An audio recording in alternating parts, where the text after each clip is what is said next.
Welcome back to today's devotional reading, June 22nd, from the book Christ Triumphant. The topic for today is We Decide Our Eternal Destiny. The scripture reading it comes to us from Daniel chapter 4 and verse 37. It says, Now I, Nebuchadnezzar, praise and extol and honor the King of heaven, all whose works are truth and his ways judgment, and those that walk in pride he is able to abase. Listen to the reading. It says, The strength of nations and of individuals is not found in the opportunities and facilities that appear to make them invincible. It is not found in their boasted greatness. That alone which can make them great and strong is the power and purpose of God. They themselves, by their attitude towards His purpose, decide their own destiny. Human histories relate people's achievements, their victories in the battle, their success in climbing to worldly greatness. God's history describes men and women as heaven views them. The prophet Daniel described the kingdoms that would rise and fall, interpreting to the king of Babylon the dream of the great image. He declared to Nebuchadnezzar that his kingdom would be superseded. His greatness and power in God's world would have its day, and a second kingdom would rise that also would have its period of test and trial as to whether the people would exalt the one ruler, the only true God. Not doing this, they and their glory would fade away, and a third kingdom would occupy their place, proved by disobedience or obedience. This also would pass away, and a fourth, strong as iron, was to subdue the nations of the world. This word opened by the infinite God to finite human beings, recorded on the prophetic page and traced on the pages of history, declares that God is the ruling power.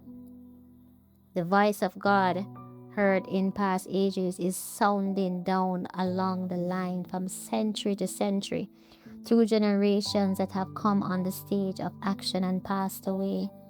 History and prophecy testify that the God of the whole earth revealed secrets through his chosen light bearers to the world. Nebuchadnezzar, through his terrible humiliation in the loss of his reason, was brought to see his own weakness and to acknowledge the supremacy of the living God. To every person, God has assigned a place in his great plan, by truth or falsehood, by folly or wisdom.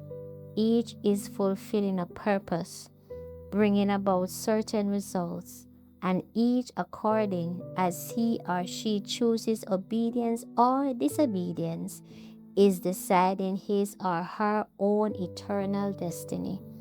To everyone is given freedom to act, and upon everyone rests the responsibility of their own actions. We are not to say God was, but God is.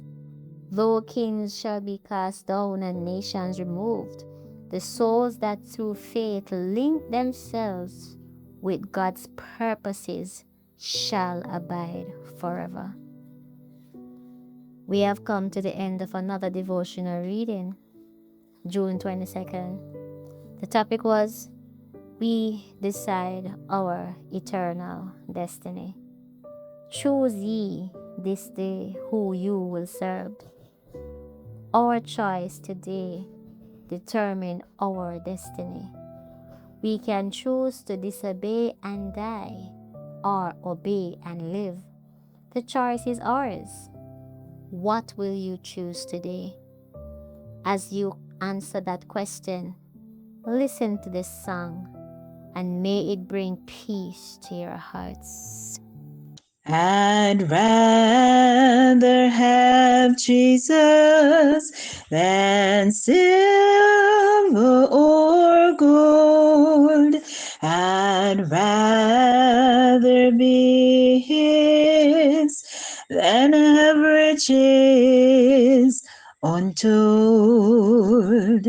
I'd rather have Jesus than houses or lands.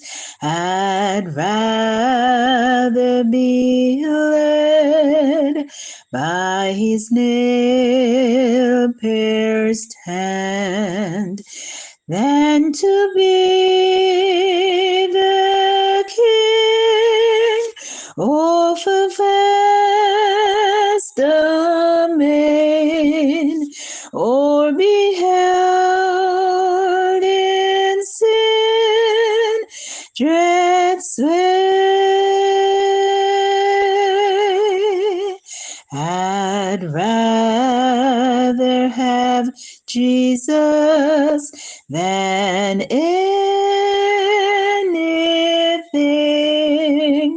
this world affords today. I'd rather have Jesus than man's applause. I'd rather be faithful to his dear cause. I'd rather have Jesus than worldwide fame. I'd rather be true to his holy name than to be the king of a vast domain, or be held in sin's dread sway. I'd rather have Jesus than anything this world affords today.